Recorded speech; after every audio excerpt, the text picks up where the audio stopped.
하나님은 영이시니 예배하는 자가 영과 진리로 예배할지니라. 이 시간 우리 주 예수 그리스도의 은혜와 하나님의 사랑과 성령의 교통하심이 여러분과 함께 하시기를 축복합니다. 다같이 사도신경으로 우리 신앙을 고백합시다.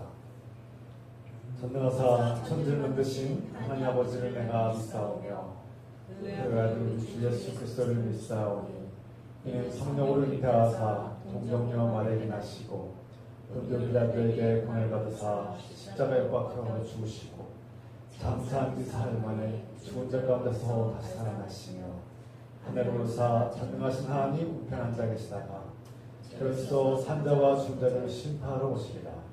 성령을 믿사오며 거룩한 동료와 성도가 서로 사는 것과 죄를 사하신 것과 몸이 다시 사는 것과 영원히 사는 것을 믿사옵나이다. 아멘.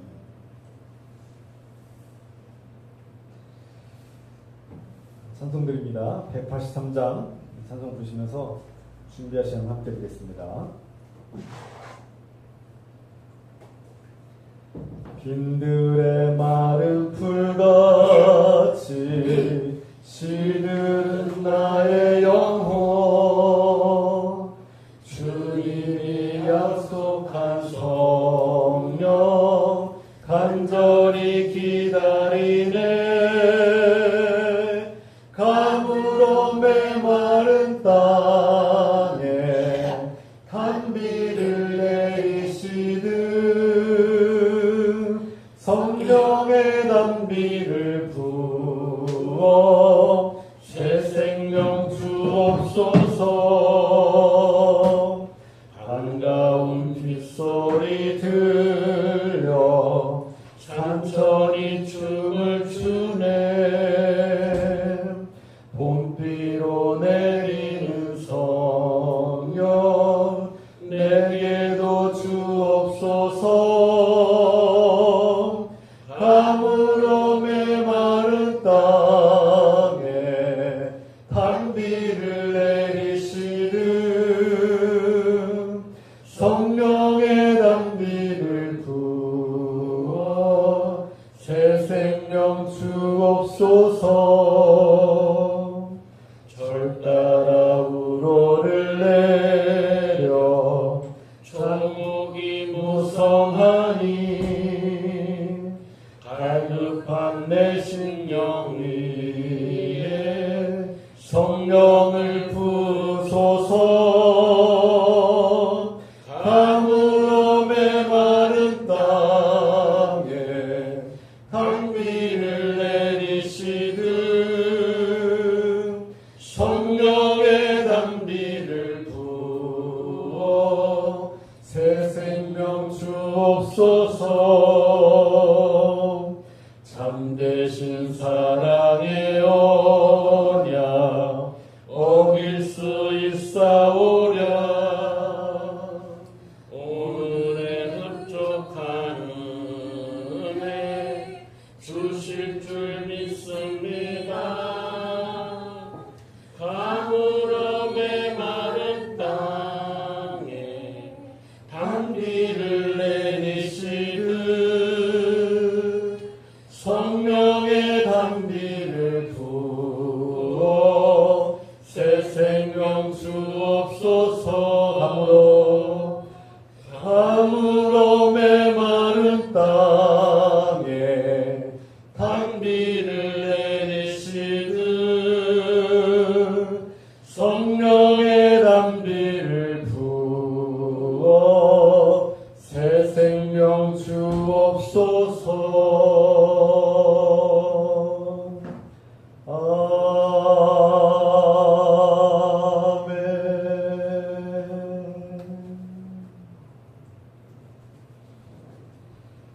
이 시간 이상호 권사님께서 기도도 하시겠습니다. 사랑하는 하나님 아버지, 성령 강림후 일곱째 주일을 맞이하여 주님을 찬양하고 경배합니다. 우리 가운데 성령께서 충만히 임재하시길 기도합니다. 아멘. 우리의 몸과 마음을 주님께 드리오니 기쁘게 받아주시옵소서. 아멘. 우리 안에 하나님의 사랑과 믿음과 소망이 가득하게 하옵소서. 아멘. 주님의 자녀들 안에서 하나님 나라가 왕성하게 펼쳐지고 승리하게 하옵소서. 아멘. 우리가 주님의 뜻을 알고 순종하며 살게 하소서. 아멘. 지난날 고통과 괴로움과 절망에서 건져주심을 기억하고 감사드립니다. 아멘. 지금까지 지켜주시고 돌봐주시고 함께해 주신 은혜에 감사드립니다. 아멘. 우리에게 하나님 나라의 참된 자유와 소망을 주셔서 감사드립니다. 아멘. 주님, 우리에게 주신 돈과 건강과 힘과 시간을 선하게 사용하고 인색하지 않으며 교만하지 않게 하소서. 아멘.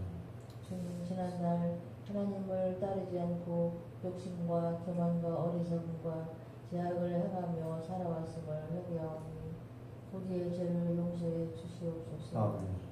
주님께서 저희의 죄를 대신하여 십자가를 지셨사오니 우리도 다른 사람의 죄를 용서하며 살게 하옵소서. 아멘.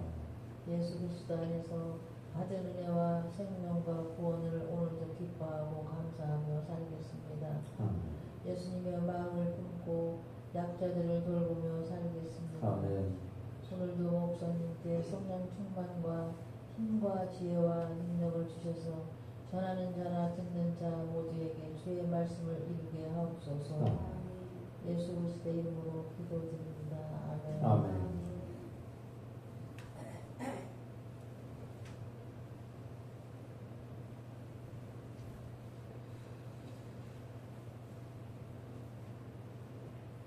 서로 인사 나눕시다. 주 이름으로 환영합니다. 주 이름으로 축복합니다. 주 이름으로 사랑하고 축복합니다. 반갑습니다. 함께 하셨음에 감사하고 기쁩니다. 오늘은 성령 강림 후 7째 주일입니다. 다음 주일은 성령 강림 후 8째 주일로 드립니다.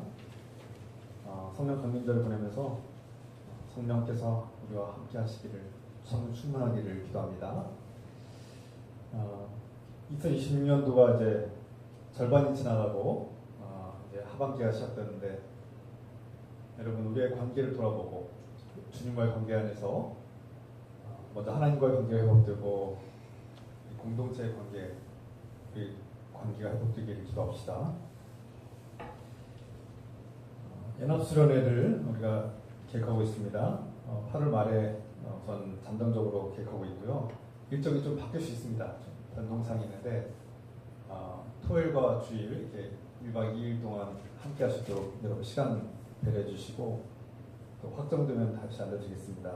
장소도 지금 계속 운영 중에 있습니다. 예배 후에 우리 차 한잔하면서 말씀 가운데 받은 은혜들을 나누고 또 서로 대화하고 또 이렇게 담화를 하는 시간, 또 여러 가지 의논하는 시간 갖겠습니다. 이 모임은 이제 앞으로 소그룹을 어떻게 운영할 것인지에 대한 어떤 훈련이기도 합니다. 소그룹 운영하는 훈련을 함께 진행하도록 조만간 다시 또 할 겁니다. 몇 주 동안은 여러분 제가 인도하는 방식은 설교 후에 말씀을 어떻게 나누는지에 대해서 어떤 그 샘플을 보여준 거고요. 나중에 제가 교재를 가지고 어떻게 새가족들을 전도하고 훈련시키는지 그 교재를 함께 나누도록 하겠습니다. 지구 기후 환경이 지금 참 우리가 피부로 실감하는 그런 상황이 있습니다. 세계 곳곳에 지금 기후 환경 온난화 문제로 시름하고 고통을 겪고 있는데, 이를 위해서 우리 기도하고요. 또 먼저 작은 실천, 삶의 방식을, 태도를 변화시키는 그런 노력부터 시작합시다. 그래서 개인컵을 사용하는 일부터 시작해서 대중교통을 이용하는 일, 여러 가지 우리 각자 자신이 할 수 있는 일들을 통해서 노력합시다. 그리고 생활의 습관들을 변화시켜 나가길 부탁드립니다.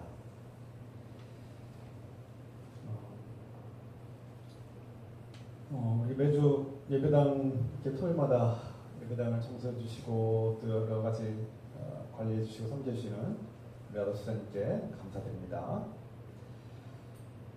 시간 우리 이미 다 알고 있다시피 이제 박인주 수사님이 해외 단기 선교를 마치고 돌아오는 중에 있습니다.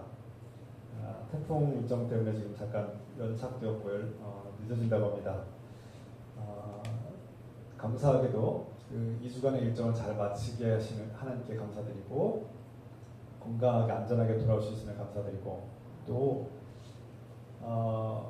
우리가 해야 될 일들, 우리가 그렇게 하나님을 모르고 예수 그리스도를 알지 못하는 사람들에게 그 복음을 증거해야 되는 이게 의무가 있고 사명이 있고 책임이 있는데, 그 일을 훈련받고 또 이렇게 용기를 내서 시간과 열정을 내서 이렇게 실천하고 있는 우리 집사님이 우리 교회에 있어서 정말 귀하고 감사합니다.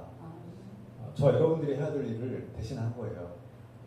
우리를 대표해서 파송한 거니까 감사한 일이죠. 이제 마무리하고 돌아오는 중에 있는데, 내일, 오늘과 내일 사이에 건강하게 안전하게 잘 돌아오시도록 기도 부탁드리고요. 이 시간 같이 기도합시다. 또한 우리가 좀 시간에 연착이 있었지만 베네수엘라 지진 피해가 심각합니다. 이 베네수엘라 지진 피해가 복구가 속히 될 수 있도록, 큰 피해로 인해서 목숨을 잃은 많은 사람들을 우리가 애도하면서 우리 함께 같이 기도합시다. 사랑하는 하나님 아버지, 우리가 오늘 함께 기도한 목소리를 내어서 소리를 내어서 기도합니다. 주님, 먼저 하나님 집사님을 주께서 훈련하시고 선교 열정을 부어주셔서 우리를 대표해서 이집트에 다녀오게 하시니, 그 선교의 일정 가운데 함께 하셔서 하나님을 알지 못하는, 주님을 알지 못하는 사람들에게 복음을 증거하게 하시고 주님의 사랑과 은혜를 알게 하시니, 전하게 하시니 감사드립니다. 그가 뿌리고 심은 씨앗들이, 복음의 씨앗들이 아름답게 결실하고 성장하고 결실하시도록 축복해 주셔서, 그래서 그 황무지 같은, 영적인 황무지 같은 땅에 주의 복음이 성장하고 복음이 자라고 열매 맺고 많은 사람들에게 하나님 나라가 펼쳐지도록, 예수 그리스도의 하나님 나라가, 주의 복음이, 생명의 말씀이 전파되고 확장되고 교회가 세워지도록 축복해 주시옵소서. 그래서 그 나라가 하나님을 섬기고 사랑하는 나라로 변화시켜 주시고, 우리 이제 방임수사님과 그 일행들 모두 다 건강하게 안전하게 귀국하고 돌아와서 또 가정과 일상에 복귀하고 하나님 은혜 가운데서 또 건강하게 살아시도록 함께 하옵소서. 주님,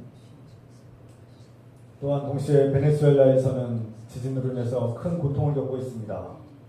주님, 우리가 먼 나라, 먼 땅에 있는 사람들이지만 주님께 사랑하시는 백성들임을 압니다. 그들에게 자비와 긍휼을 부어주시고 그 큰 재앙과 재난 속에서도 희망을 얻게 하시고, 주님, 우리가 돕게 하시며 그 피해가 속히 복구되시도록 도와주시고, 주님, 그로 인해서, 그 재난으로 인해서 목숨을 잃은 많은 사람들을 불쌍히 해주시고 주님께서 위로하여 주시며 하나님 나라 소망을 주시며, 주님, 그 베네수엘라가 하나님의 가운데서 더욱더 변화되시도록 생명을 살리는 문화로, 주님, 그 환경이 변화되시도록 그 사회가 더욱더 하나님께 가까이 나아가시도록 도와주시옵소서. 이 재앙 가운데서도 우리 하나님께로 더욱 가까이 나아가며 하나님을 더욱더 부르시며 하나님께로 나아갈 수 있는, 하나님께 회개하며 나아갈 수 있는 복된 시간 되게 없어서, 주님, 고통 속에 있는 주의 자녀들을 불쌍히 여기시고 도와주시옵소서. 우리가 또 교회가 연합해서 기도하고 또 도울 수 있도록 인도하여 주시옵소서. 주여,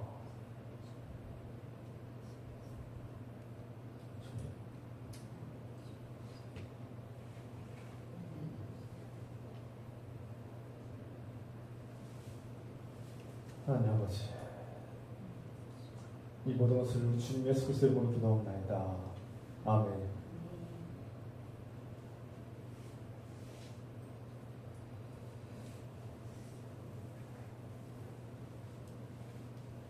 시간 하나님께서 우리에게 주실 말씀 함께 나눕니다. 이사야서 65장 17절부터 25절까지입니다. 주의 말씀입니다. 이사야서 65장 17절부터 25절까지 한 목소리로 같이 제가 한 절 여러분이 한 절씩 기록하겠습니다. 보라, 내가 새 하늘과 새 땅을 창조하나니 이전 것은 기억되거나 마음에 생각나지 아니할 것이라. 너희는 내가 창조한 것으로 말미암아 영원히 기뻐하며 즐거워할지니라. 보라, 내가 예루살렘을 즐거운 성으로 창조하며 그 백성을 기쁨으로 삼고 내가 예루살렘을 즐거워하며 나의 백성을 기뻐하리니 우는 소리와 부르짖는 소리가 그 가운데서 다시는 들리지 아니할 것이며 거기는 날수가 많지 못하여 죽는 어린이와 수완이 차지 못한 노인이 다시는 없을 것이라. 곧 백세의 죽은 자를 젊은이라 하겠고 백세가 못되어 죽은 자는 저주받은 자이니라. 그들이 가옥을 건축하고 그 안에 살겠고 포도나무를 심고 열매를 먹을 것이며 그들이 건축한 데에 타인이 살지 아니할 것이며 그들이 심은 것을 타인이 먹지 아니하리니 이는 내 백성의 수완이 나무의 수완과 같겠고 내가 택한 자가 그 손으로 일한 것을 길이 누릴 것이며 그들의 수고가 헛되지 않겠고 그들이 생산한 것이 재날당하지 아니하리니 그들은 여호와의 복된 자의 자손이요 그들의 후손도 그들과 같을 것입니다. 그들이 부르기 전에 내가 응답하겠고 그들이 말을 마치기 전에 내가 들을 것이며 함께 있습니다. 이리와 어린 양이 함께 먹을 것이며 사자가 소처럼 칩을 먹을 것이며 뱀은 흙을 양식으로 삼을 것이니 나의 성산에서는 해함도 없겠고 상함도 없으리라. 여호와께서 말씀하시니라. 아멘. 자, 앉으시기 바랍니다.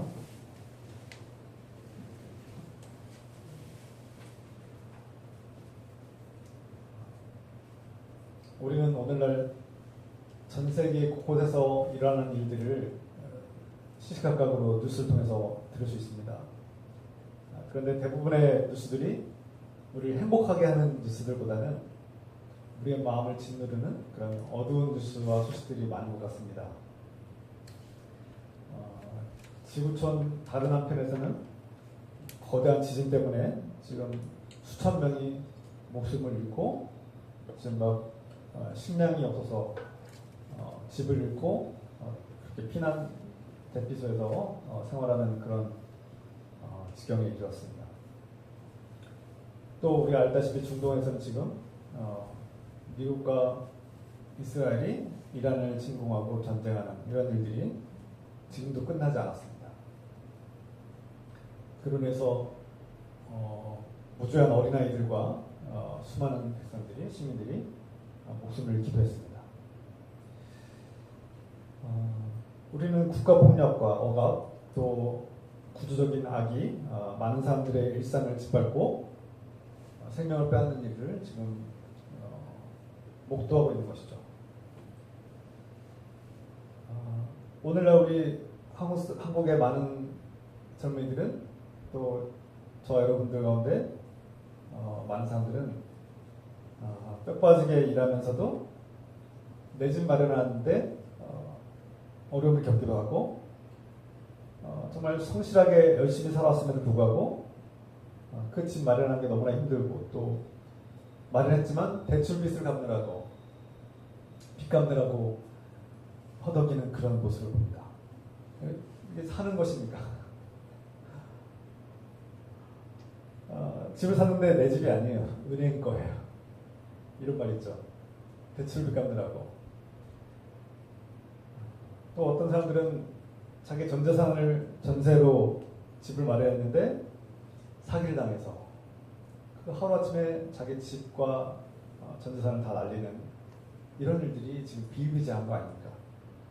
얼마나 험하고 공허하고 괴롭겠습니까? 정말 무서운 일이에요. 억울한 일이죠. 평생을 모아온 전 재산을 날리는데 한순간에 날리는데 억울하지 않습니까? 분노가 일어나지 않겠습니까? 노동자들은 플랫폼이라는 그런 시스템 속에서 자신이 수고한 것보다 수고한 만큼 대가를 받지 못하고 자꾸 착취당하고 빼앗기고 그렇게 갈취를 당하고 살기도 합니다. 그래서 많은 사람들이 억울하고 화가 나고 또 불안하기도 하고 공허하기도 하다고 외치고 있는 것 같아요. 말은 안 하지만 우리의 마음은 그렇게 부르짖고 있는 것 같습니다. 과거에도 그랬고 지금 이 세상에도 철저하게 약육강식의 시스템이 돌아가고 있고 적자 생존의 삶이 아닌가. 강자가 약자를 지배하고 강자가 약자의 것을 빼앗고 강자가 약자를 짓밟는 사회가 아닌가. 살아남기 위해서는 누군가를 먹고 짓밟아야만 사는 세계가 아닌가. 과거에도 그랬고 오늘날에도 그런 약강식과 적자 생존의 삶이 시스템이 변화되지 않는 것 같은 모습을 보게 됩니다. 이렇게 이 세상을 바라볼 때 이 세상은 마냥 행복하거나 즐겁거나 평화로운 삶이 아니에요. 조금만 다른 시각으로 보면 전쟁 같은 삶이고 장물 같은 삶이죠. 한마디로 고장난 세상입니다.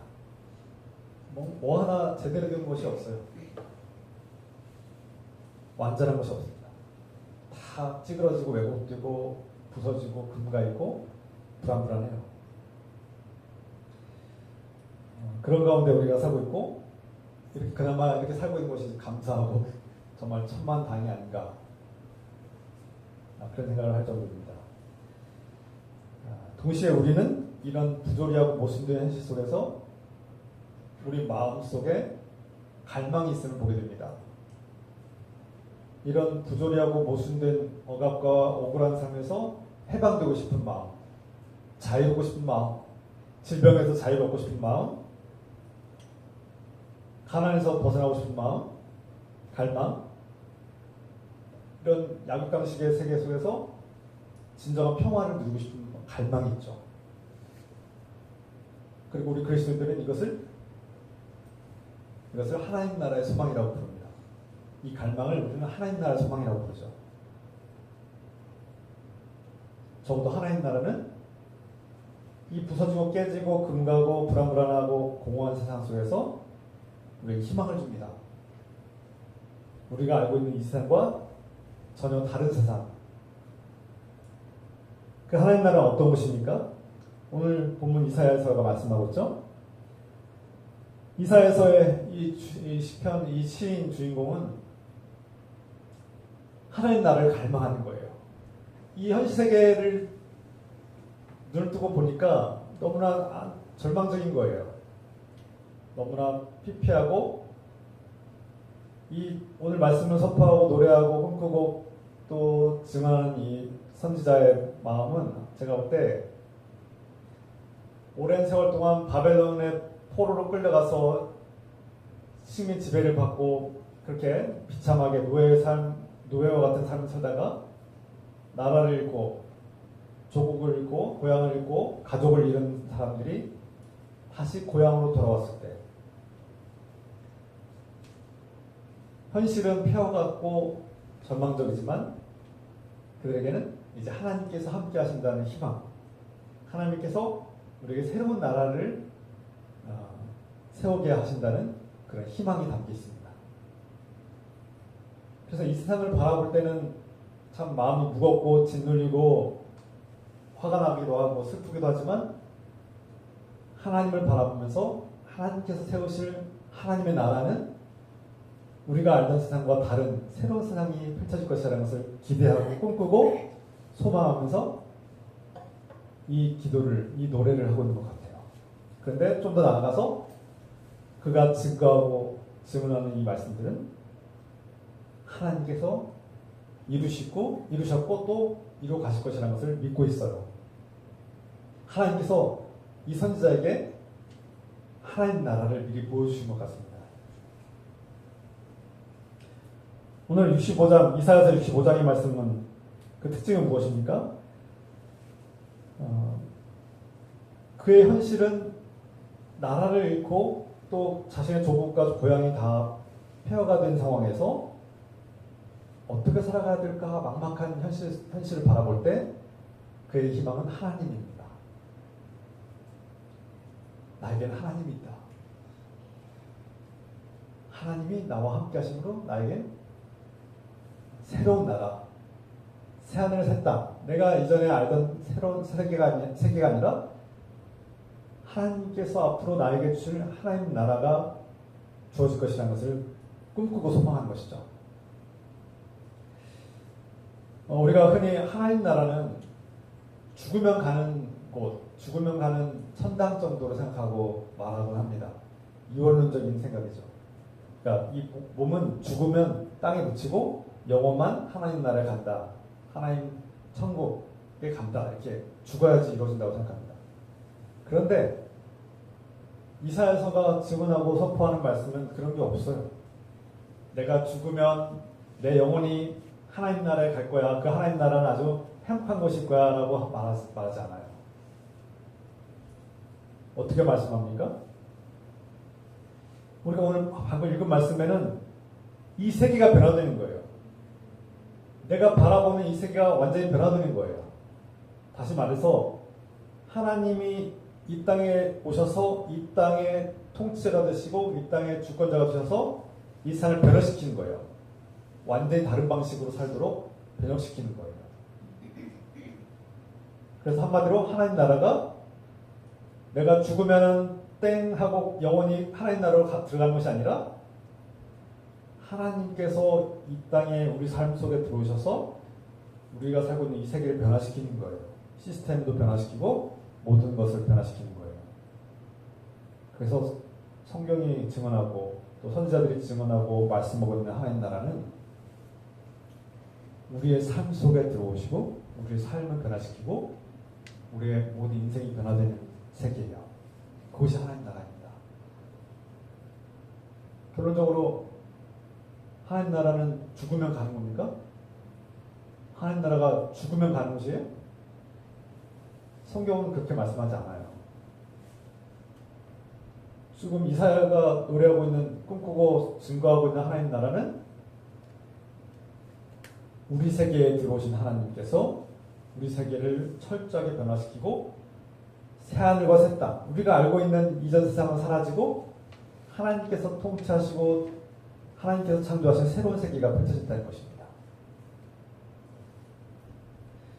오늘 읽은 본문의 말씀 중에 65장 17절과 25절 사이의 말씀은 몇 가지 특징으로 보여주는데 네 가지 특징이 있습니다. 첫 번째, 생명과 평화의 나라로 변화시켜 주신다. 하나님이 임재하고 통치하시는 세상의 특징은 생명을 살리는 나라, 그리고 평화가 임하는 나라예요. 그 특징이 어떻게 이루어집니까? 첫 번째, 우는 소리와 부르짖는 소리, 통곡 소리가 그친다, 멈춘다, 사라진다. 한마디로 슬픔이 사라지는 세계. 우리가 앞서 말씀드린 것처럼 왜 슬퍼요? 왜 막 화가 나요? 왜 공허해요? 내가 사랑하는 어린 아기가 태어나서 얼마 안 돼서 죽어요. 얼마나 슬픕니까? 얼마나 공허해요. 얼마나 괴롭습니까? 이거 말로 설명할 수가 없나요? 상상하고 싶지도 않아요.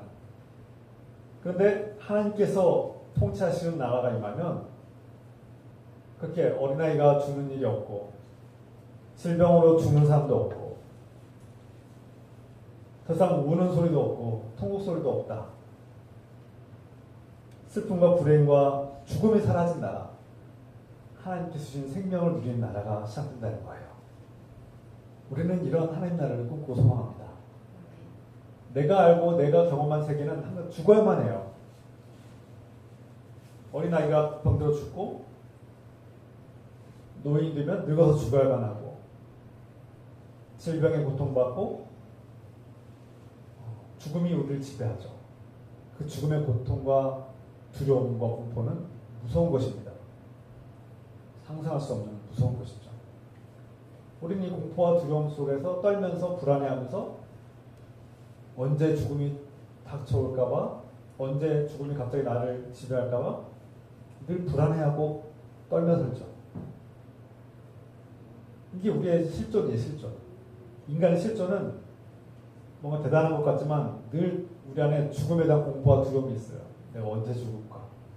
내가 죽으면 어떡하지? 아이고 죽을 뻔했네. 이런 거 하잖아요. 아이고 죽을 뻔했네. 아이고 큰일 날 뻔했네. 죽을 뻔했네. 우리는 항상 아이고 죽으면 안 되지. 아이고 목사님 저 죽을 것 같아요. 막. 살고 싶어요. 이런 뜻 아닙니까? 하나님 나라가 임하면 생명이 임하는 나라.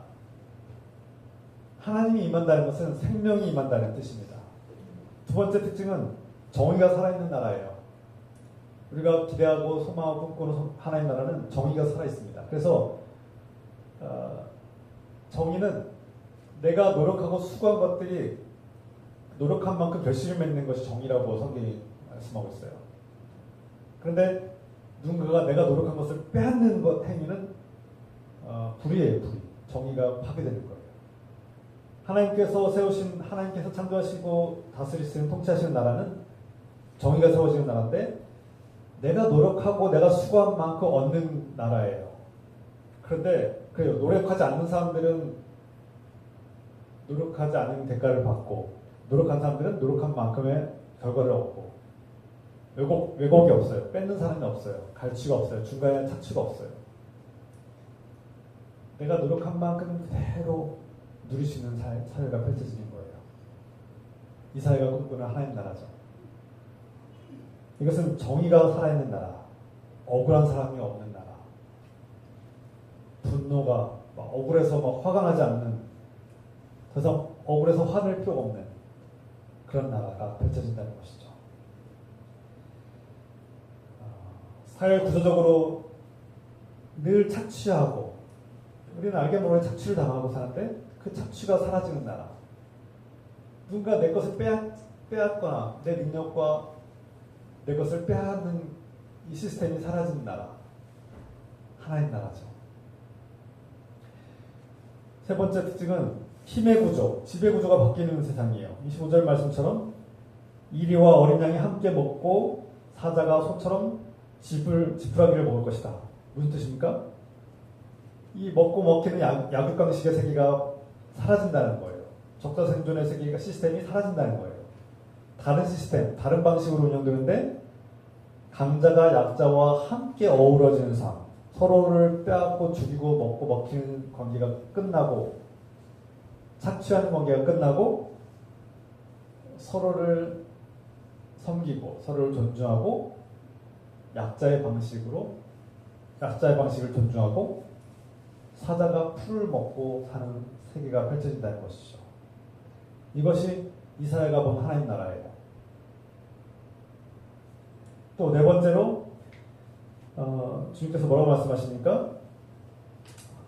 주님께서 이렇게 약속하셨어요. 그들이 부르기 전에 내가 응답하겠고 그들이 말을 마치기 전에 내가 들을 것이며. 무슨 뜻입니까? 우리는 관계에 문제가 생기고 관계가 단절되고 소통이 어려운 세계 속에 살고 있어요. 내가 아무리 사랑하는 사람일지라도 심지어 내가 사랑하는 부부관계에도 소통이 안 되어서 내가 마치 벽과 얘기하는 것 같다고 막 가끔씩 웃었는데 도무지 내 마음을 알아듣지 못해요. 이 남편이, 이 아내가. 또 내가 사랑하는 자녀도 아버지 마음을, 어머니 마음을 헤아리지 못해요. 녀석이. 이게 단절 아닙니까? 관계의 소통에 문제가 있는 거 아닙니까? 주님께서 회복시키겠다는 거예요. 하나님께서 통치하시는 하나님 나라는 이 소통의 문제가 해결되어서 서로의 마음을 그냥 다 아는 거예요. 서로의 마음을 마치 내 마음을 보듯이 아는 거예요. 그리고 소통의 관계의 장벽이 다 무너지는 사회. 내가 말하지 않아도 다 안다. 내가 구하기도 전에도 내가 응답하겠다. 죄악으로 인해서 하나님과의 관계가 단절되고 소통이 막혔잖아요. 그래서 우리가 기도해도 듣지 않는 이유가 뭡니까? 죄악에 가로막고 있기 때문에. 그런데 주님께서 이 죄악의 문제를 해결하시고 하나님과 관계가 회복돼서 소통이 즉각적으로 일어나는 사회, 응답이 즉각적으로 일어나는 사회, 말하지 않아도, 아니 기도하기 전에 이미 하나님께서 아시고 응답하시는 그런 놀라운 세상이 펼쳐진다는 것이죠. 오늘날 우리가 살고 있는 시대에는 물론 하나님께서 우리의 마음을 다 아시지만 기도에도 응답받지 못할 때가 있어요. 그러나 기도에 곧바로 응답받는 사회, 하나님 나라에서는 하나님과의 소통이 완벽하게 이루어지는 그런 나라가 된다는 것이죠.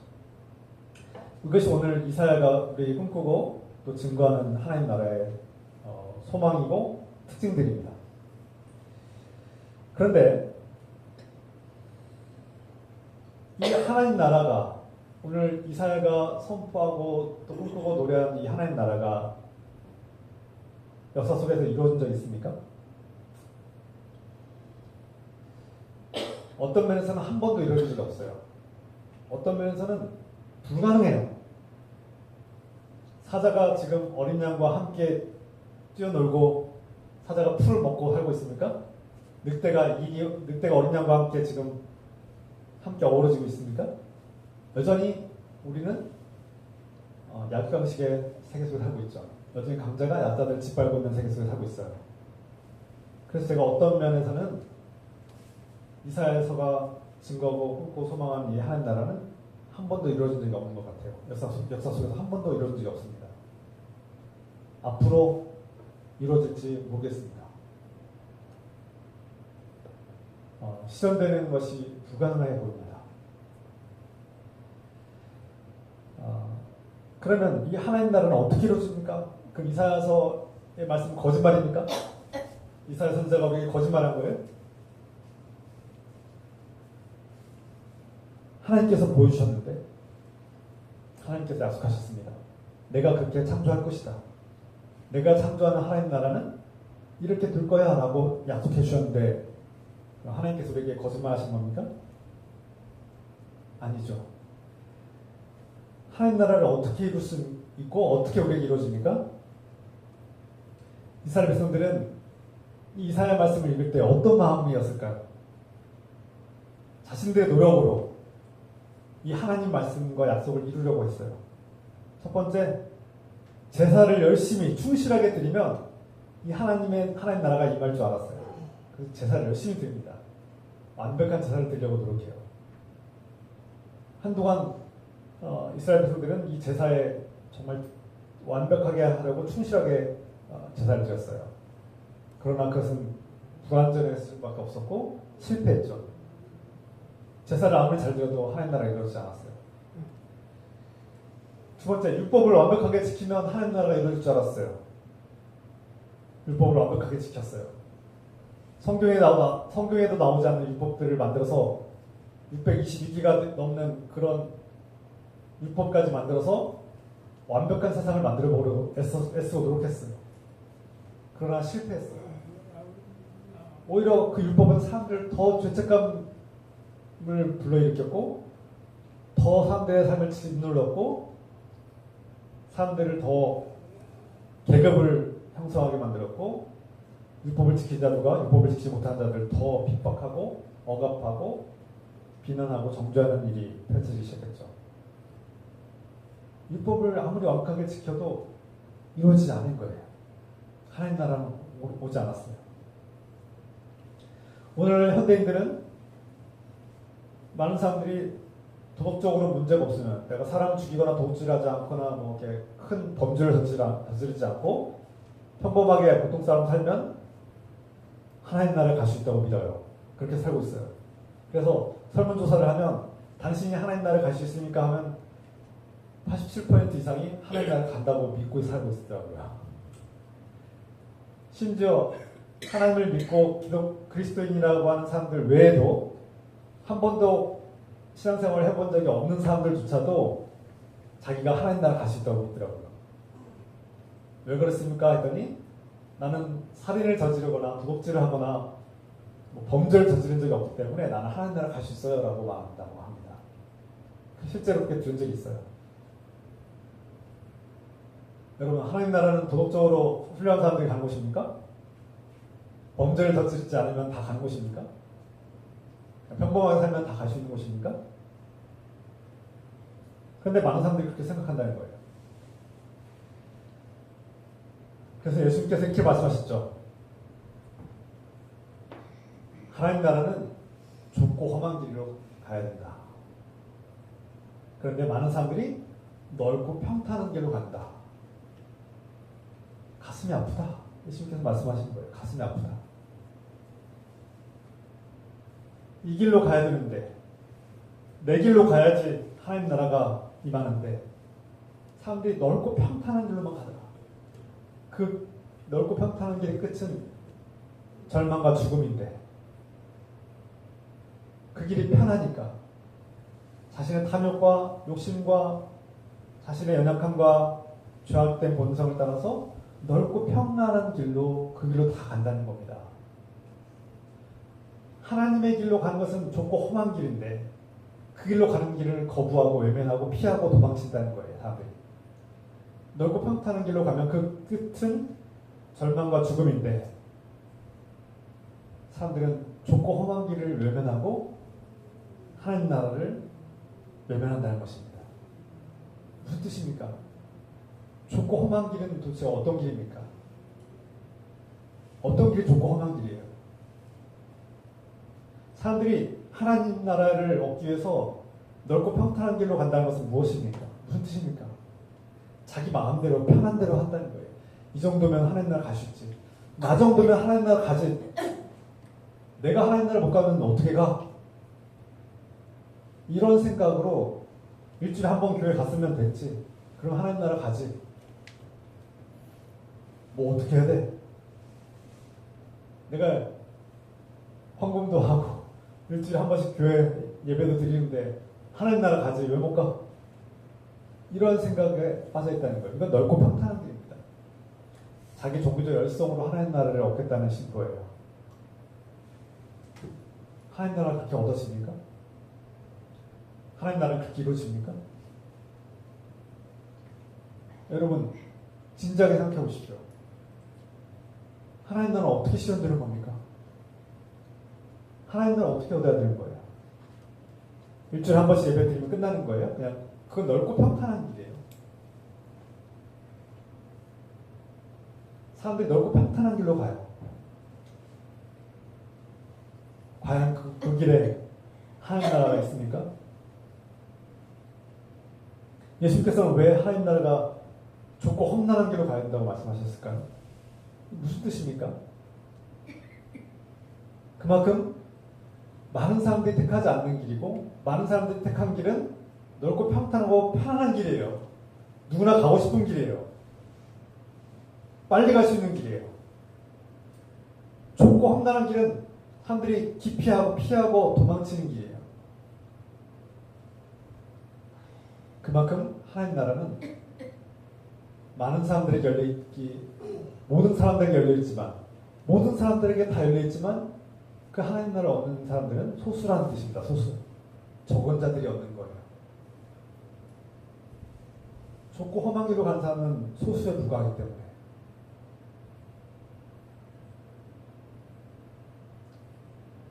저는 여러분들이 정말 하나님 나라 임하길 소망합니다. 여기 계신 분 중에 한 사람도 빠짐없이 하나님 나라가 이루어지길 소망합니다. 진심이에요.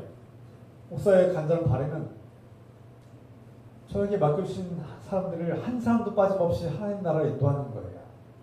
주님께서 하시는 일이지만 제가 그 일을 돕는 거예요. 한 사람도 빠짐없이. 그런데 대부분의 사람들은 넓고 평탄한 길로 간다는 겁니다. 자기 좋을 대로 간다는 거예요. 그래서 예수께서 안타까워하시는 마음으로 말씀하시는 거예요. 하나님 나라는 좁고 험한 길로 가야 되는데 사람들이 자기 마음대로 넓고 평탄한 길로만 간다는 겁니다. 거기에 예수님께서 가슴이 아픈 거예요. 안타까워하시는 거예요. 좁고 험한 길이란 무슨 뜻입니까? 고생길을 가라는 뜻입니까? 고생을 많이 해야지 하나님 나라 간다는 거예요? 고생만 많이 하면 하나님 나라 갑니까? 나 고생 많이 했어. 여기 고생 안 하신 분 누가 있어요? 고생길로, 고생한 걸로 치면은 여기 다 프로급들 아닙니까? 고생 많이 하면 가는 곳입니까? 그것도 아니에요.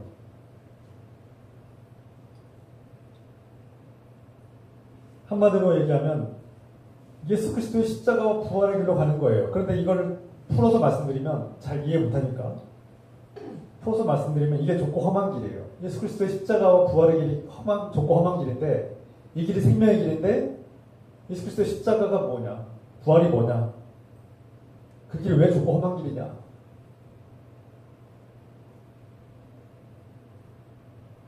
자기 자신의 인생의 주인을 바꾸지 않기 때문에 험한 길인 거예요. 다시 말해서 내 인생을 내 마음대로 내가 주인이 되어서 내가 여전히 왕 노릇하고 내 인생의 주인이라고 자기 마음대로 사는 인생이에요. 그게 넓고 평탄한 길이에요. 이걸 말하는 거예요. 제가 뭐 고생을 많이 해야지 하나님 나라 간다고 했어요? 아니에요. 좁고 험한 길로 가면 뭐 고생을 많이 하는 길입니까? 아니에요. 그걸 말하는 게 아니에요. 고생 많이 한 사람이 천국 가고 고생 안 한 사람은 지옥 갑니까? 그게 아니에요. 지금 그런 뜻 아니에요. 넓고 평탄한 길로 가고 있는 거 아닙니까? 내 마음대로 여전히 내 인생의 주인은 나 자신이고 내 마음대로 사는 인생이 바로 자신이 왕 노릇하는 인생, 자기 자신을 숭배하는 인생, 자아가 신이 된, 자아가 하나님이 된 자기 인생을 사는 것이 넓고 평탄한 길이에요. 그래서 하나님 나라도 자기 마음대로 적당히 도덕적이고 일주일에 한 번씩 교회 가고 헌금하고 나 그럼 하나님 나라 가. 내가 만든 하나님 나라예요. 그 하나님 나라 하나님 거 아니에요. 그곳에는 하나님이 없어요. 하나님 주권도 하나님 통치도 없어요. 자기가 만든 하나님 나라예요. 그 하나님 나라의 결말은 뭐라고 했어요? 주님께서 넓고 평탄한 길의 끝은 멸망이라고 했어요. 죽음이라고 했어요. 자기가 만든 하나님 나라는 멸망이에요. 다시 말해서 좁고 험한 길은 자기 인생의 주인을 하나님으로 바꾸는 거예요. 교체하는 거예요. 내 인생의 주인을 왕권을 하나님께로 내어드리는 일이에요. 내 인생의 주님을 하나님 되시게 하는 거예요. 하나님이 내 인생의 왕권을 가지시고 통치하시고 내 인생의 주님이 되셔서 내 인생을 통치하시고 다스리시게 내 왕권의 자리를 내어주는 겁니다. 이것은 좁고 험한 길이에요. 이 길이 좁고 험한 길이에요. 하나님 말씀이 나를 통치하고 하나님이 내 삶의 주인 되셔서 나를 이끄는 삶이야말로 하나님 나라의 시작입니다. 이사야가 그것을 본 거예요. 이사야는 하나님이 임하면 내가 살던 시스템이 사라진다는 거예요. 내가 만든 시스템은 야곱강식과 적자생존의 시스템인데 하나님이 임하면 그 야곱강식과 적자생존의 시스템이 바뀐다는 거예요. 하나님의 방식으로 바뀐다는 거예요.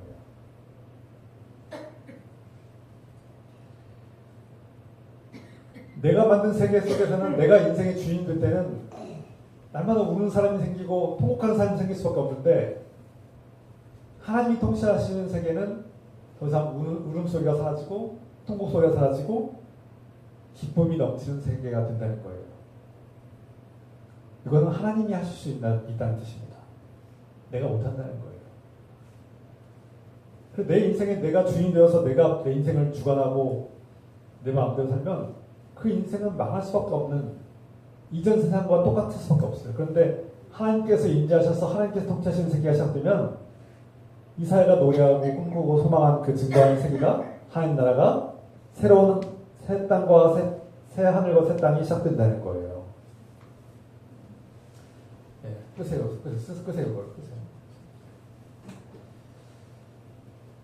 여러분, 오늘 말씀이 어렵게 느껴지십니까?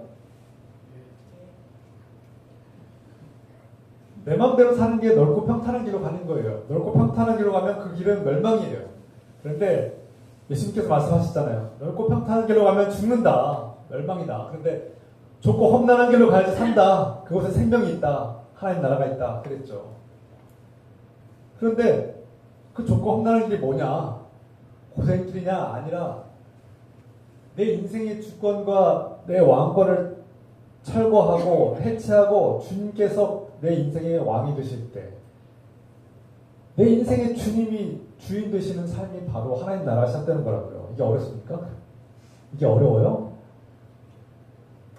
이게 어려운 겁니까? 어렵죠.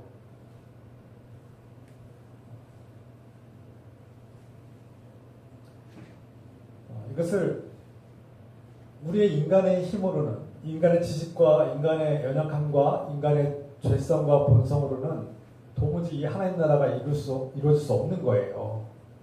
그래서 이사야가 노래한 이 하나님 나라, 이사야가 증거한 이 하나님 나라가 역사 속에서 한 번도 이루어지지 않았다고 아까 말씀드렸잖아요. 인간은 이 하나님 나라를 이룰 수 없어요. 아무리 노력해도 안 돼요. 도덕적으로도 아무리 노력해도 안 되고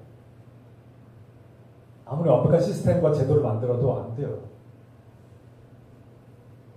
조금 나아질 수 있지만 안 돼요. 불가능해요. 그래서 하나님께서 어떻게 하셨습니까? 이 불가능한 일을 해결하기 위해서 어떻게 하셨어요? 하나님께서 직접 이 땅에 육신을 가지고 육신을 입고 이 땅에 우리와 함께 하신 겁니다. 바로 예수 그리스도시죠. 그래서 예수 그리스도가 우리 구원자가 된 겁니다. 하나님이 우리의 힘으로는 도무지 하나님이 꿈꾸시고 펼치시는 하나님 나라를 우리 힘으로 세울 수 없으니 하나님께서 이 땅에 오셔서 육신을 입고 이 땅에 오셔서 우리 삶 속에서 하나님 나라를 세우시겠다고 오신 거 아닙니까? 그분이 바로 예수 그리스도이십니다. 그래서 예수 그리스도께서 우리와 함께 하시면서 너희가 만든 시스템을 내가 바꾸겠다. 하나님 나라의 방식을 바꾸겠다라고 바꾸시는 거예요. 자꾸 부딪히죠. 그러니까 율법학자들, 바리새인들 부딪히죠. 율법으로 통제하고 통치하는 세계를 만들었는데 그게 하나님 나라라고 믿고 만들었는데 예수님께서는 아니야. 율법으로는 하나님 나라를 만들 수 없어 라고 예수님께서 정면으로 도전하시고 바꿔.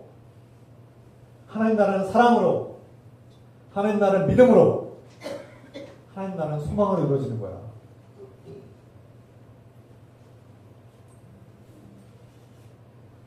그러니까 자꾸 바리새인들이 유대 율법주의자들과 유대주의자들이 예수님과 계속 충돌하고 예수님을 죽이려고 한 거 아닙니까? 우리 시스템을 무너뜨리려고 붕괴시키려고 온 자인 줄 알고 예수님을 죽인 거 아닙니까? 예수님께서 우리를 살리고 하나님 나라를 우리에게 선물로 열어주시기 위해서 그 문을 강제로 열기 위해서 예수님께서 십자가를 다시 짊어지신 거예요. 그러니까 예수 믿고 구원받아. 예수 십자가가 그냥 우리 구원이야.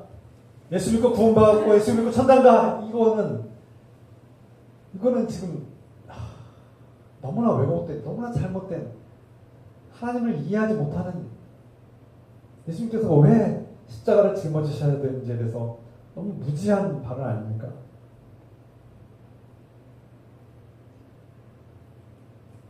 넓고 평탄한 게 아닐까 그게. 예수 믿고 구원 가.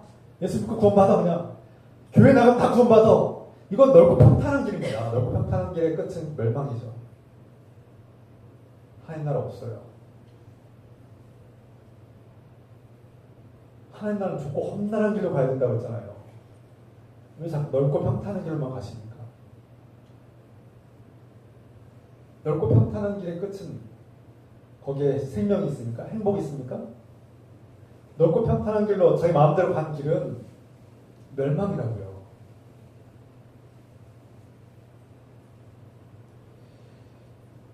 예수님께서 우리와 영원히 함께하기 위해서 우리에게 성령을 보내셨습니다.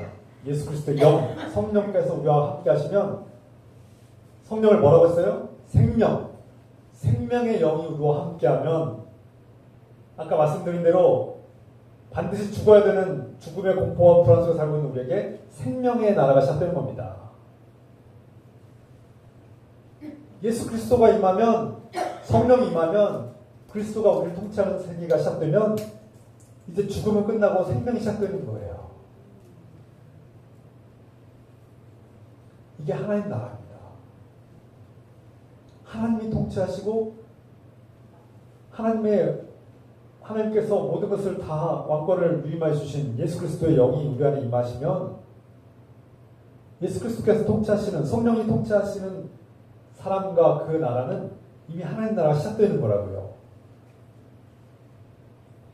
그래서 성령이 임하면 이 죄 문제가 해결되고 죄가 지배하는 세계가 파괴되고 생명이 지배하는 세계로 교체된다는 거예요.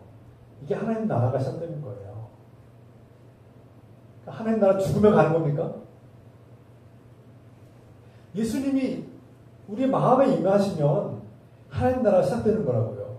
그리고 그 하나님 나라는 예수의 영, 성령께서 생명의 영이 우리를 통치하시는 순간부터 시작되는 거라고요. 죽음이 사라지고 더 이상 죽음에 대한 공포가 사라지고 죽음을 무서워하지 않아도 된다고요. 성령이 임하면 이제 질병과 죽음의 문제가 해결된다고요. 영원히 산다고요. 영원히 산다고요. 그래서 죽지 않는다고요. 목사님 무슨 말이에요? 죽잖아요, 우리. 늙어서 죽잖아요. 아니요, 다시 삽니다. 여러분 살아요. 내 힘으로 삽니까? 내가 똑똑해서 내가 선한 일 많이 해서 삽니까? 성령이 함께 하시만 산다고요. 성령이 우리에게 새로운 몸을 주신다고요. 성령은 누굽니까? 하나님이시죠. 하나님이 우리와 함께하기 위해서 성령을 우리와 함께 하시는 거예요. 성령으로 임재하신 거예요. 하나님께서 통치하시는 나라는 하나님 나라예요. 성령 임하면 누군가를 빼앗고 짓밟고 억압하고 갈취해야지 먹고 사는 세계가 끝난다는 거예요. 그걸 멈춘다는 거예요. 정의로운 세상이 시작된다는 거예요. 성령 임하면. 강자 약자를 짓밟는 세계가 이제 끝난다는 거예요. 그래서 성령 임하면 왕족이 거지와 함께 살아갈 수 있어요. 성령 임한 사람은 아무리 세상에서 많은 부유함을 가지고 지위가 높고 권력을 가졌을지라도 약자를 짓밟고 그를 삼키지 않아요. 하나님 나라가 시작되는 겁니다. 내가 많이 배운 교수고 부자고 권력 있고 지위가 높은 사람일지라도 어린 양과 같이 작고 보잘것없고 힘없고 연약한 사람과 함께 할 수 있게 된다는 거예요. 그들과 함께 식사를 한다는 거예요. 그들을 삼켜서 그들을 짓밟아서 먹고 사는 게 아니라 그들의 방식을 존중하고 그들의 삶을 존중하고 그들과 함께 어우러진 삶을 살기 시작한다는 거예요. 이게 하나님 나라가 시작되는 거 아닙니까? 그래서 앞에서 말씀드린 대로 이사야가 꿈꾸고 소망한 이 노래하는 하나님 나라는 역사 속에서 한 번도 이루어진 적이 없지만 성령이 임재하실 때 이미 하나님 나라가 시작되는 거예요. 아직 완성된 것은 아니지만 하나님 나라가 시작되죠. 제가 지난번에도 여화를 들었지만 수많은 예들이 있지만 독일이 유대 나치즘이 지배할 때 나치 군대가 유대인들을 학살하지 않습니까? 대량 학살하는데 그 유대인들을 어린 양과 같이 늑대가 어린 양을 집어삼키듯이 잡아 죽이지 않습니까? 아주 수백만 명을 죽이지 않습니까? 무슨 죄가 있어서 그 유대인들을 잡아 죽입니까? 근데 그때 성령이 함께한 사람들은 그 늑대가 어린 양을 잡아먹듯이 피를 흘리지 않고 오히려 그들과 함께하고 그들을 친구로 삼아주고 그들을 숨겨주고 그들을 피난 가게 도와주고 도망치도록 도와주고 그들의 여권을 조작해서라도 도와주고 공장으로 빼돌리고 그 유대인들을 살리기 위해서 자기 목숨을 바치셨어요. 성령이 임한 사람들은 일본이 한국을 지배할 때 마치 늑대가 어린 양을 잡아먹듯이 피를 흘리고 찢어먹고 갈갈 찢어서 먹지 않습니까? 피를 빨아먹지 않습니까? 그런데 성령이 임한 사람들은 어떻게 하면 이 한국 사람들을 사랑하고 불쌍히 여기고 도와주고 숨겨주고 도망가게 해주고 자기가 죽을지언정 자기 목숨을 바쳐서 그 위험을 감수하지 않습니까? 성령 임한 사람들은 하나님께서 통치하시는 삶을 살기 때문에 하나님 나라가 시작되는 거예요. 이게 좁고 험한 길로 가는 겁니다.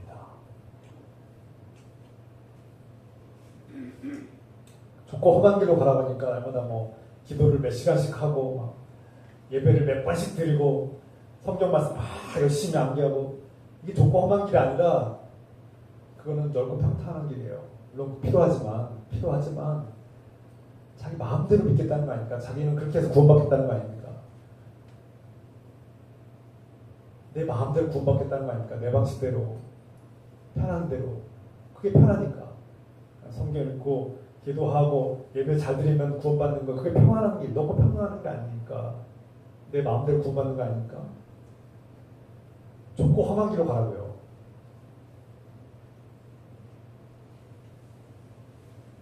좁고 험한 길에 생명이 있다는 거예요. 성령이 함께하는 사람들은 수많은 죄의 본성들이 우리의 관계를 가로막죠. 저 사람하고 나는 안 맞아. 저 사람하고 나는 어울리지 않아. 저 사람하고 나는 언어가 소통이 안 돼. 저 사람하고 나랑 어울릴 수 없어. 수많은 것들이 우리의 관계를 단절하고 장벽을 만들죠.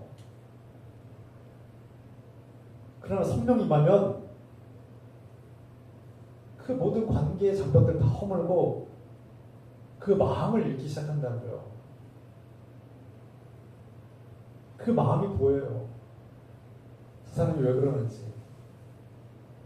그 마음에 얼마나 큰 아픔과 고통과 괴로움이 있는지 보이기 시작해요. 그래서 그 마음을 위로하고 어루만지고 소망을 주고 힘을 주고 곁에 있어주고 싶은 거예요. 성령이 함께하기 때문에 가능한 거예요.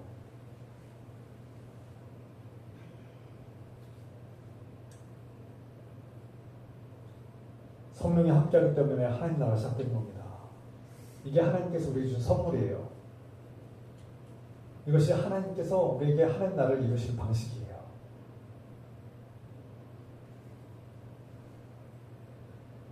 그래서 성령이 임하면 죄의 문제가 해결되잖아요. 죄악이 지배하던 세계가 무너지고 성령이 지배하는 세계로 재편되는 거 아닙니까? 재창조가 일어나는 것이잖아요. 그 고통스럽죠. 해체되고 내 마음대로 살던 죄의 세상이 해체되고 철거되면 고통스럽죠. 그게 좁고 험한 길이에요. 좁고 험한 길이죠. 내 방식대로 살던 삶이 무너지고 철거되는데 고통스럽죠. 그리고 이전에 내가 하던 방식들이 변화되어 되니까 고통스럽죠. 이전에 내가 욕도 하고 화가 나면 화 다 내고 내 마음대로 구원받으려고 했는데 성령께서 함께 하시면 이제 너 말, 행동 다 생명을 살리고 사람을 살리고 사람을 치유하고 관계를 회복하는 일에 순종하라고 말씀하시니까 좁고 험난한 길로 가야죠. 여러분 넓고 평탄한 길은 그냥 욕하고 화내고 멱살 잡는 게 편해요. 그냥 당장 나 무시하면 가서 멱살 잡고 주먹 치는 게 훨씬 편하고 넓고 평탄한 게 아닙니까? 그게 인간의 본성에 훨씬 빠르고 편한 길이에요. 편한 길. 욕하고 뒤에서 흉보고 그 사람 인격을 말살시키고 고립시키고 뒤에서 조잘거리면서 흉보고 조잘거리면서 그 사람 나쁜 사람이야라고 욕하면서 그 사람을 매장시키는 거는 아주 쉬운 길이에요. 넓은 길이에요. 넓고 평탄한 길이에요. 그 길 끝은 멸망입니다.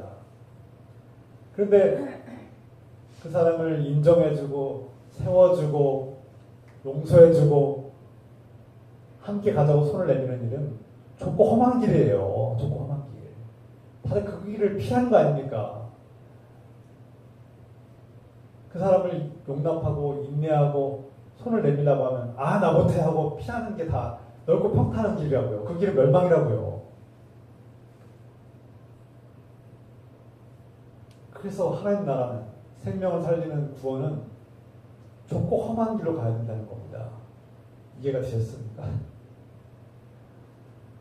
좁고 험한 길로 가십시오. 자, 그 넓고 평탄한 길에는 죽음밖에 없습니다. 성령께서 임재하신 삶, 성령 충만한 삶이 하나님 나라가 시작되는 삶이고, 성령께서 인도하시는 우리의 말과 행동이 변화되고, 우리 가정이, 우리의 직장과 일터가, 이 사회가 변화되기 시작하는 겁니다. 하나님의 방식으로, 하나님 나라의 방식으로 변화될 것입니다. 이러한 하나님 나라의 은혜와 축복이, 하나님께서 창조하신 새하늘과 새 땅이 우리 삶 속에 충만하기를 우리 주 예수 그리스도의 이름으로 축원합니다. 기도합시다. 오늘 우리 소리내서 함께 기도합시다. 오늘 이 말씀을 깨닫게 해주시고 이 말씀대로 살게 하시고 이 말씀 우리 삶에 이루어지게 하옵소서. 함께 우리 소리내서 기도합시다. 주여 하나님 아버지, 주여 오늘 하나님 말씀을 듣습니다. 주님, 오 하나님 아버지, 구원받은 자가 적습니까? 하나님 나라에 임한 자가 소수에 불과합니까? 주님께서 말씀하셨습니다. 좁고 험한 길로 가라. 넓고 평탄한 길의 끝은 멸망이니라. 하나님 나라 생명의 길은 좁고 험한 길이라고 말씀하셨습니다. 그 좁고 험한 길은 무엇입니까? 주님, 그냥 고생하는 길입니까? 아닙니다.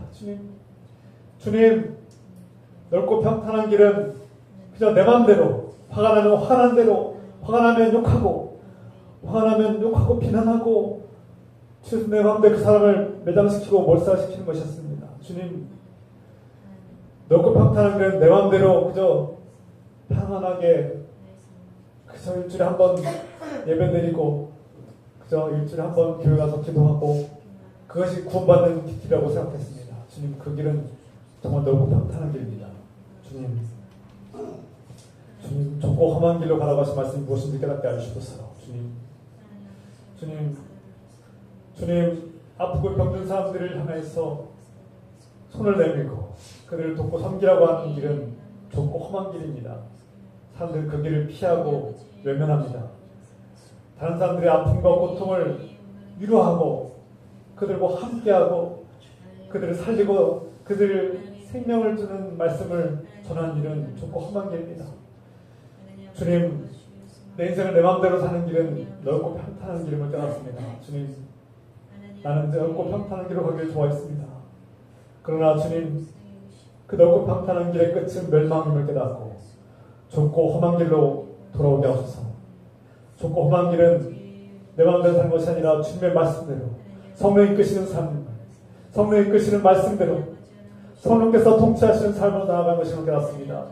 성령께서 내 안에 임재하시고 성령께서 통치하시면 죄와 죽음의 권세가 사라지고 생명을 살리는 일에 동참하며 주님께서 통치하시는 삶과 주님께서 주권에 주님께서 왕이 되시는 삶은 죄와 죽음이 사라지고 내 본성과 내 욕심과 탐욕이 사라지고 주님께서 주시는 삶, 주님의 말씀대로 사는 삶, 성령께서 인도하시는 삶, 생명을 살리는 삶, 약자를 돕고 섬기는 삶,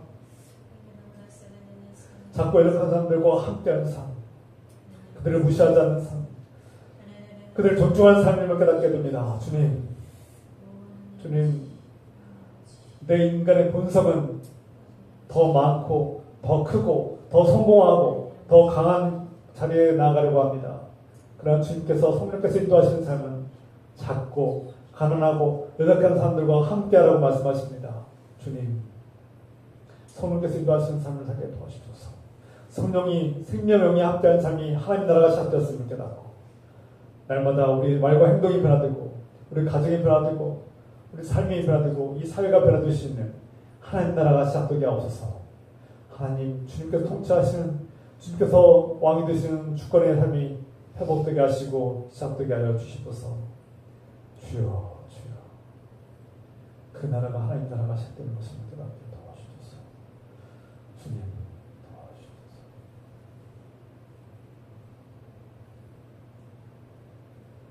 주여, 말씀 깨닫게 하시고 이 말씀 우리 안에 이루어지게 하옵소서.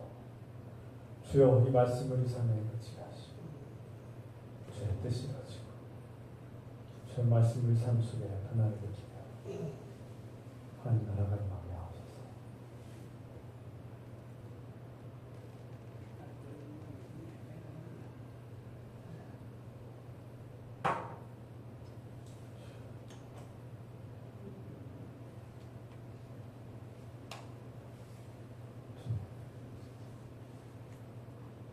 주님, 넓고 평탄한 길로 가져갈 때 주님 우리를 생명을 인도하소서. 들키게 하시고 생명을 인도하시소서. 주님, 내 마음대로 편안한 길만 가려고 했습니다. 내 마음대로 구원을 받으려고 했습니다.